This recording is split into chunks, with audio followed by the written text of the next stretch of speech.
उपयोगी असणाऱ्या काही योजना त्याच्यामध्ये की महिलांच्याकडून पुढची पावलं काय असावी त्याच्या संदर्भामध्ये मेळाव्याचं आयोजन शिवसेना महिला आघाडीच्या वतीने करण्यात आलं होतं. त्यासाठी मी इकडे आले होते. त्याचबरोबर महाराष्ट्रामधल्या आतापर्यंत 3-4 जिल्ह्यांमध्ये मी आढाव्याचं काम केलेलं आहे आणि त्याच्यामध्ये पाण्याच्या संदर्भात असणारी टंचाई, त्याचबरोबर गेल्या वेळेला जे तालुके दुष्काळग्रस्त होते त्या दुष्काळग्रस्त तालुक्यांमध्ये कितपत त्या योजनांची अंमलबजावणी झाली आणि आता यंदा काय परिस्थिती आहे या संदर्भामध्ये मी 23 तारखेला मुंबईमध्ये विधानभवनामध्ये बैठक बोलावलेली आहे आणि त्याच्यामध्ये मराठवाडा विदर्भाबरोबर पश्चिम महाराष्ट्रातले सुद्धा जे दुष्काळी तालुके आहेत त्यांचा त्याच्यामध्ये समावेश आहे. याखेरीज काही घटना अशा घडल्या आहेत त्यानंतर प्रसूतीमध्ये महिलांचा मृत्यू होतो. अशी घटना पुण्यामध्ये घडली, त्याच्यानंतर पालघरमध्ये सातत्याने अशा घटना घडत आहेत, बीडमध्ये अशाच घटना घडलेल्या आहेत. या पार्श्वभूमीवरती आरोग्य विभागामध्ये सुद्धा सन्माननीय प्रकाश आंबेडकर हे अतिशय कार्यक्षम आणि संवेदनशील आरोग्यमंत्री आहेत. असं असलं तरीसुद्धा काही ठिकाणी पदरिक्त असणं तर काही ठिकाणी स्टँडर्ड ऑपरेटिंग प्रोसिजर म्हणजे त्याच्यासाठी ज्या काही कार्यप्रणाली असल्या पाहिजे त्या कार्यप्रणाली नसणं, त्या औषधांचा अभाव, त्याची नक्की काय कारण आहे त्याच्या खोलामध्ये जाणं गरजेचं आहे. नंदुरबार सारख्या ठिकाणी सुद्धा माता मृत्यूचे प्रमाण मोठं आहे.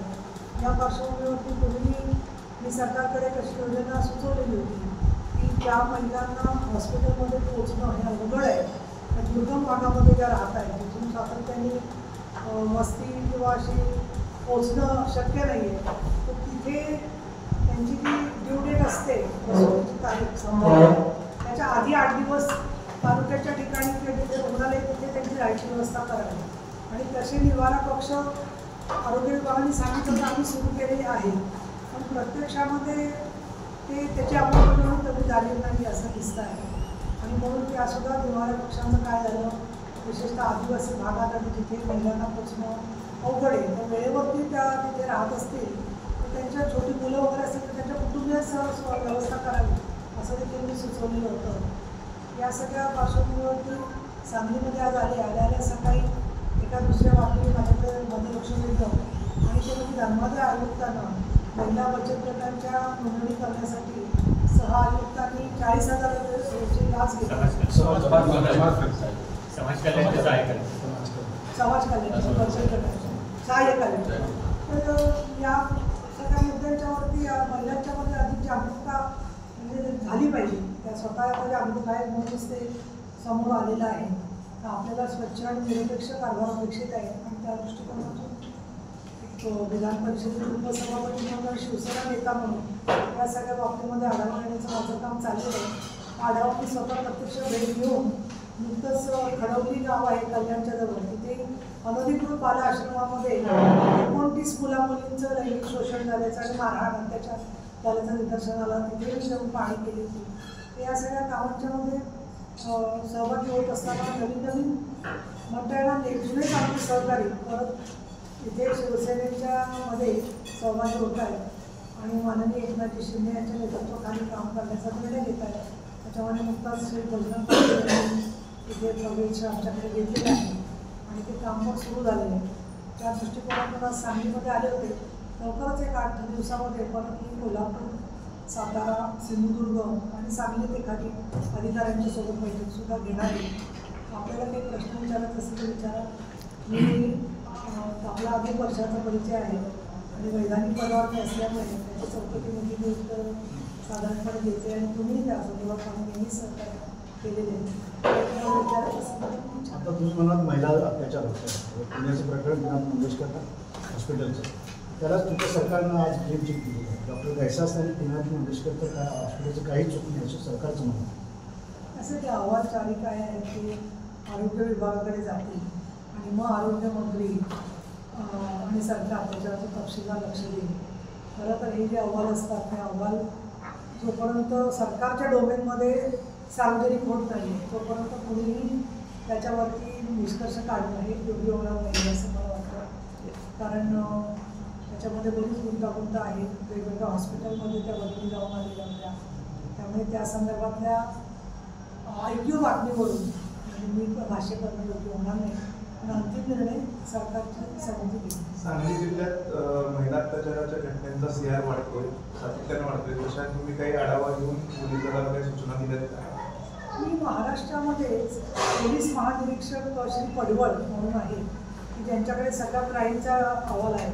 तर 6 फेब्रुवारीला मी त्यांच्याबरोबर बैठक घेतली होती आणि त्याच्यामध्ये मी त्यांना काही SOPs सुचवलेले आहेत. आणि त्यात एक तर म्हणजे ज्या मुलींचं अपहरण होतं त्यांनी आम्हाला आकडेवारी दिली की त्यातल्या जवळजवळ 80% मुली ते परत घरी येऊन सोडतात. तर माझं निरीक्षण असं आहे की काही वेळेला कौटुंबिक तंट्यामुळे किंवा फूस लावल्यामुळे कोणीतरी बाहेरून अशा प्रकारे मुलींची दिशाभूल झालेली असते तर त्या घरी आणून सोडल्या तरी परत त्याच मार्गाला जाताना दिसतात. कारण त्यांची त्या संज्ञान होईपर्यंत वाट बघतात आणि संज्ञान झाल्यावरती परत त्यांना स्वतःला अपेक्षेप्रमाणे जीवन जगायचं असतं किंवा त्यांचा कुटुंबाबाहेरच्या माणसाला अधिक विश्वास असतो. तर या मुलींचं याच्यावरून ऑनलाईन सुद्धा त्यांच्याशी संपर्क केला पाहिजे की जेणेकरून महिला बाल दक्षता समितीचे सदस्य, सामाजिक संस्थांचे सदस्य यांच्यावर इंडिव्हिज्युअली काम झालं पाहिजे जेणेकरून परत त्याच दुष्टचक्रामध्ये सापडणार नाही. ही एक मी सूचना केलेली होती. दुसरी मी सूचना केलेली आहे की प्रत्येक पोलीस स्टेशनला दक्षता कमिटी आहे आणि प्रत्येक पोलीस स्टेशनच्या अखत्यारीमध्ये शाळा पण आहे. प्रत्येक शाळेमध्ये सखी सावित्री समिती त्यांनी ठेवलेली आहे आणि तक्रार निवारण समितीसुद्धा आहे. प्रत्येक पोलीस स्टेशनच्या अखत्यारीमध्ये ज्या निवासी गृह आहेत, मग ती बालगृह असतील, मागासवर्गीयांची असणारे हॉस्टेल्स असतील, आदिवासी आश्रमशाळा असतील, यांची एक उपसमिती पोलीस स्टेशनला संलग्न असावी जेणेकरून महिला दक्षता समितीच्या कार्यकर्त्या आणि एक बडी कॉप योजना म्हणजे एक महिला पोलीस कॉन्स्टेबल तिथल्या मुली आणि शिक्षिका यांच्या सातत्याने संपर्कात राहील. ही सुद्धा सूचना पूर्वी पण मी देवेंद्र फडणवीसांना केली होती. ती सूचना मी केलेली आहे. आपले पंच जर का टिकले या केसेसमध्ये तर त्यामध्ये शिक्षा वगैरे याच्यामध्ये सांगलीचं एक उदाहरण चांगलं समोर आलेलं आहे. कालच इथल्या महिला बालकल्याण अधिकारी सुवर्णा पवार ज्या इथे होत्या त्या मला वडवलीच्या इथे भेटल्या आणि तिथे त्या उपायुक्त आहेत. त्यांनी सांगितलं की त्यांची साक्ष कोर्टामध्ये झाली होती आणि त्या साक्षीवरती खटला जो आहे आणि डॉक्टर साक्षी दोघांची साक्ष टिकलेली होती. तर अशा घटनांच्या मध्ये न्याय मिळण्याच्या दृष्टिकोनातून पंच जे आपण देतात तर त्या पंचांना आणखी या सगळ्या हॉस्टेल्समधल्या लोकांना म्हणजे शिक्षक म्हणा, सुपरिटेंडंट यांना नवीन दंड संहितेचं प्रशिक्षण दिलं पाहिजे. कारण सगळ्या कायद्यांचे आकडे बदललेले आहेत, नंबर जे आहेत ते पूर्वी जे आपण 376 वेगवेगळे 420 आकडे बनवत होतो ते बदललेले. त्याचे काही नियम वेगळे आहेत. उदाहरणार्थ पीडित मुलींना 2 महिन्यामध्ये कळलं पाहिजे की त्यांच्या तारखेचं काय झालं जेणेकरून त्यांना आत्मविश्वास राहील त्यांचा की आज ना उद्या त्या केसमध्ये मला न्याय मिळणार आहे. त्याची माहिती पोलिसांनी स्वतःहून दिली पाहिजे. बी समरी रिपोर्ट कोणी परस्पर मुलींच्या संदर्भात करता कामा नये, केसेस दप्तरी टाकता नाही कामा नये. तर त्याचा एकदा आढावा घेतला पाहिजे की गेल्या 6 महिन्यात दंडसंहिता लागू झाल्यापासून किती केसेस बी समरी झालेले आहेत. या सगळ्या संदर्भामध्ये मी राज्यस्तरावरती सूचना दिलेल्या आहेत. पण त्याचा मी लातूरला, धाराशिवला जसा आढावा घेतला तसं सांगलीमध्ये सुद्धा आढावा घेतली. त्या सगळ्या कार्यकर्त्या त्यांचा काय अनुभव आहे आणि त्या आढाव्याच्या नुसार पुढच्या बाबतीमध्ये आपल्याला सूचना. ताई 8 दिवसापूर्वी जाट नावाचा एक पिक्चर रिलीज झाला आहे. जाट त्या नावाचा एक पिक्चर रिलीज झाला आहे 8 दिवसापूर्वी. त्या पिक्चरमध्ये पोलीस कर्मचाऱ्यांना, लेडीज पोलीस कर्मचाऱ्यांना विवस्थ करून बसवण्याचं एक सीन आहे. तर तो काय मॅसेज जाणार आहेत त्या पिक्चरच्या माध्यमातून? ट्रेलर फिरतोय फक्त सोशल मीडिया, पण तो फार चुकीचा मेसेज जातोय मॅडम. त्याच्यासाठी सेन्सॉर बोर्ड आहे.